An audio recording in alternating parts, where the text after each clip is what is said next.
This is Akko. And this is Tamo for the Akko and Tamo podcast, a podcast dedicated to parenting where we explore new perspectives And share ideas on how to love yourself, love your partner, and shower your children with love.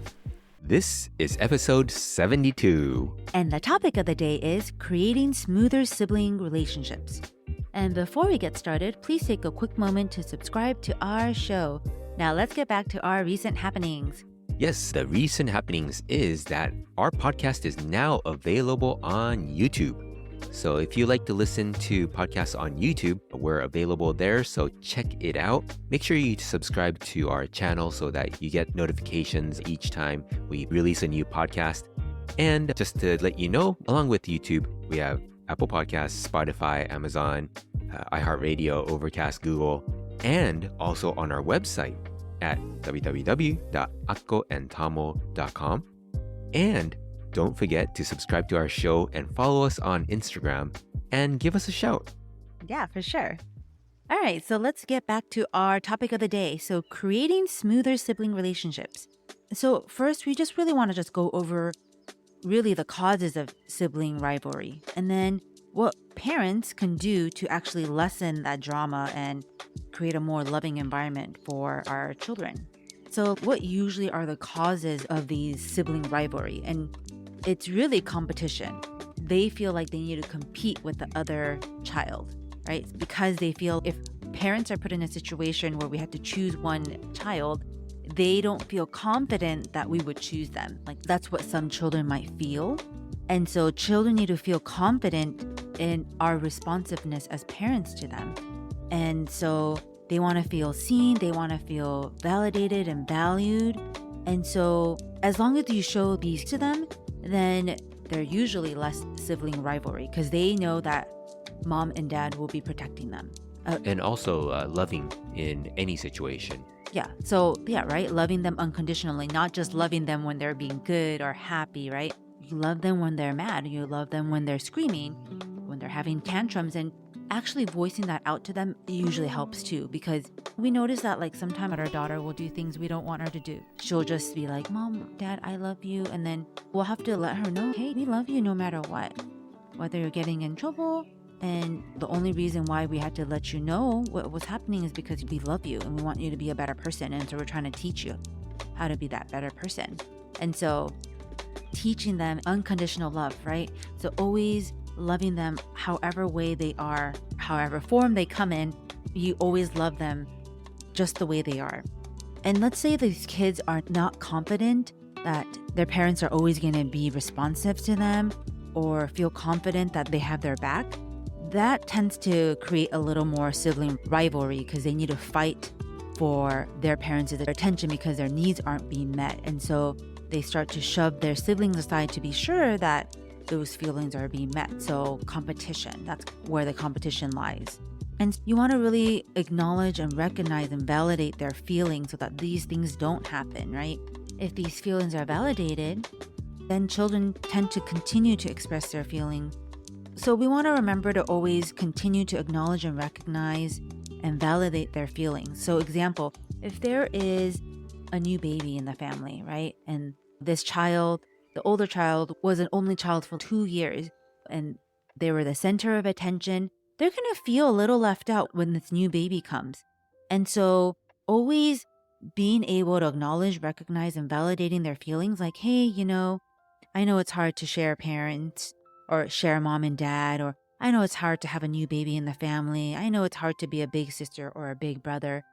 We understand. Letting them know that you understand what's going on and validating their feelings tend to help. And the children will continue to express their feelings to their parents of them wanting to have more attention from them, whatnot. But little by little, those feelings will start to fade. And then the feelings of wanting to get to know their younger sibling becomes stronger. And then they tend to want to have a stronger bond with them eventually. As long as you are validating their feelings and you're recognizing and you're letting them know that, hey, I hear you, I understand what you're going through, let's get through this together. As long as they feel heard, usually older siblings have a better relationship with their younger siblings.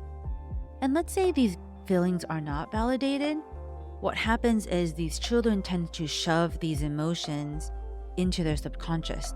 And their emotional backpack becomes heavier and heavier, right? Because they're just like, oh my gosh, like I'm feeling all these things. Nothing is validated. No one is understanding me. And they start to have this feeling of resentment towards their younger sibling. And then a lot of times what happens is they start to have feelings from this unconscious place of their mind because they shoved it so deep and they weren't able to work out those feelings when they're younger. And so when they become adults, they start to feel resentment towards their younger siblings. And so because those unconscious emotions weren't worked out, they start to have this, so it's called like an unconscious belief system, where that drives their behavior because all those unconscious emotions that they didn't work out when they were younger start to drive how they're feeling, how they're behaving, and so towards their younger brother or younger sister. And so that creates a lot of sibling rivalry. So it's really important to be able to validate older siblings' emotions and whatever they're going through and really hearing them out so that it doesn't create this animosity towards the younger sibling. And then another cause is that some children have just different needs and different temperaments. So parents will have to be able to navigate towards those different types of personalities and needs and temperaments. And another reason is conflict resolution skill. And as children, they're not born with having these conflict resolution skills. It's actually being taught by parents. So parents really need to be able to teach these type of skills and kind of model to them what needs to be done and guide them through this process. And really the biggest cause of sibling rivalry can be parents. Parents really dictate how siblings react towards one another and determine what type of relationships siblings have. A lot of times, some parents like to compare children to one another, right? And that causes a lot of rivalry, whether it's positive or negative. So what does that mean? So it's, oh, your brother does it correctly, like why can't you do it correctly?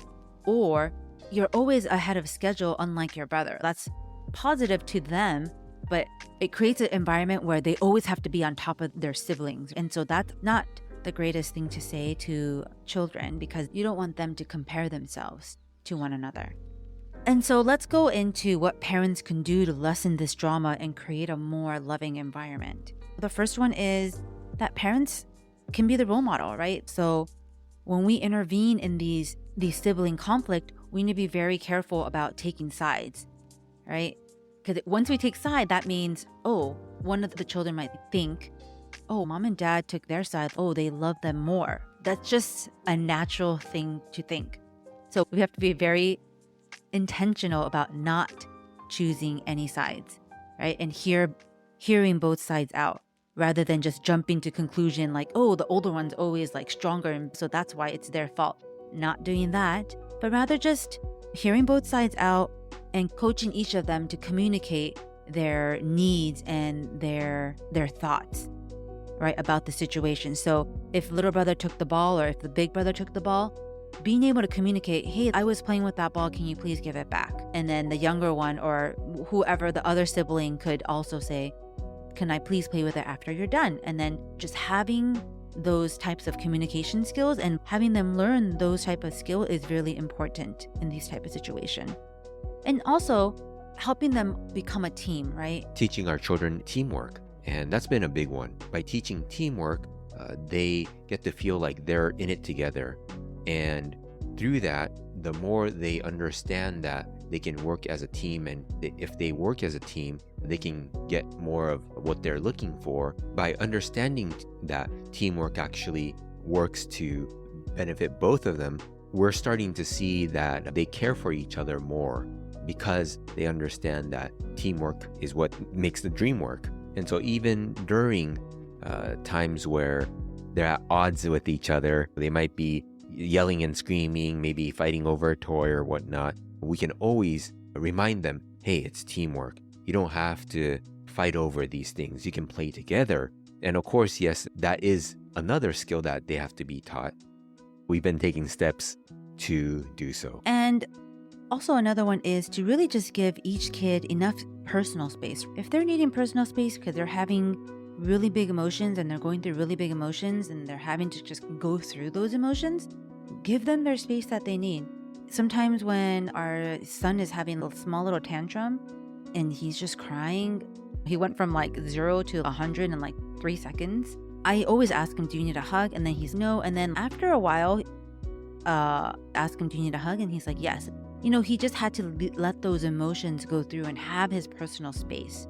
And so that's also really important to know. Crying is okay. Your children need to let those emotions out. If you think of us, like, it's always nice to have a really good cry, right? And so giving personal space to your children is actually very important, right? Because letting out your emotions when you need is actually very important instead of having it all cooped up inside. I know for sure when I need a good cry, it just feels so much better. And that purge like really helps me with regulating my emotions again. So the same goes for children, right? When they needed to cry, let them cry.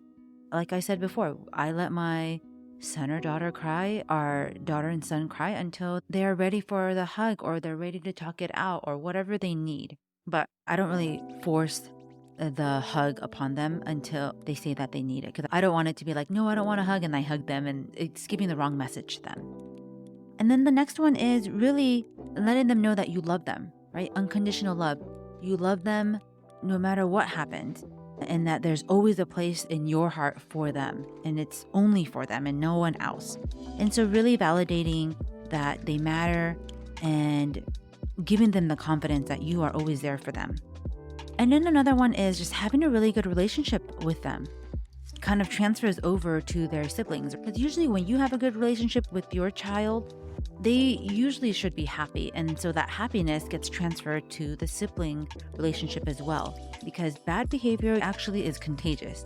Behaviors are contagious. So when you have bad behavior going on in the house, that transfers over to the other sibling and they can have an unpleasant behavior going on as well.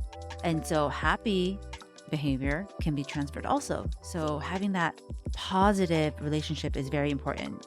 And in contrast, having a negative relationship affects the sibling relationship poorly as well.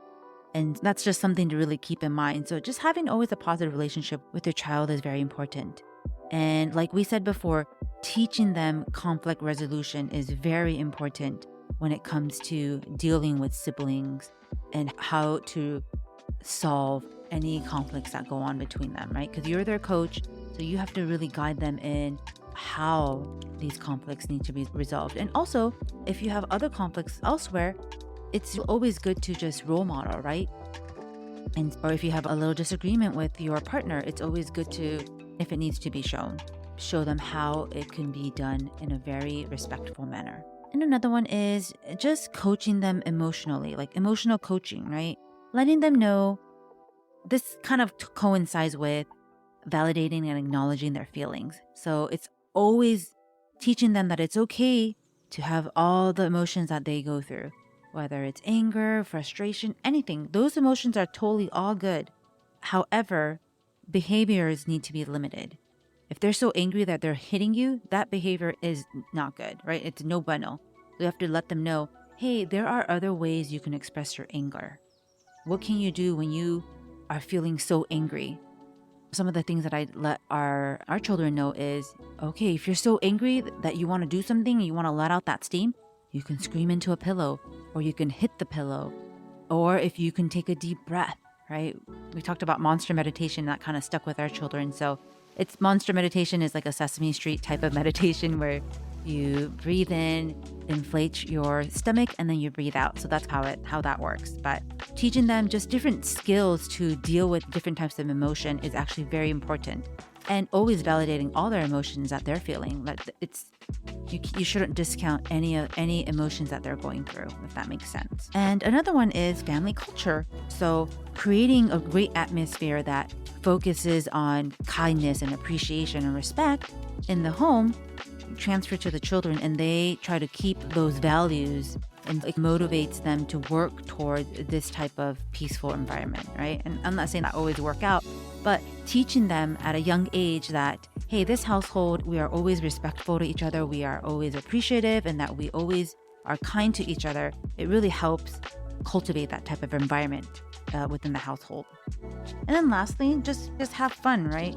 Creating a fun environment, a fun relationship, finding ways for your children to play together, and just creating that type of opportunity is very important. Let's say your children are far apart in age. You guys can find an activity that all ages can do so that you can build that type of relationship within those siblings that really don't connect naturally, but you create that type of opportunity for them to play more together. Then also, just going back to the emotional coaching, something I just forgot to add is that if your children are just like, I hate my brother or I hate my sister, you can let them know that, hey, words are really hurtful and you shouldn't be saying those type of things to your sibling. However, you can talk to me about it and you can let me know how you're feeling, how you're truly feeling, and I will always listen to what you're feeling.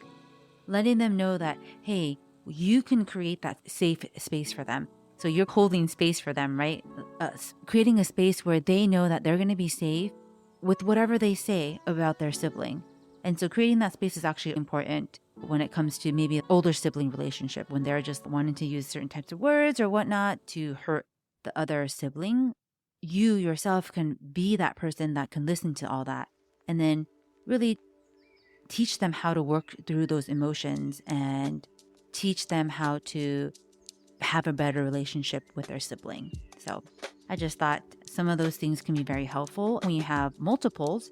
And we all want to create a less drama household and a more loving household. So I just thought that this episode was right up our alley just because we're dealing with that too.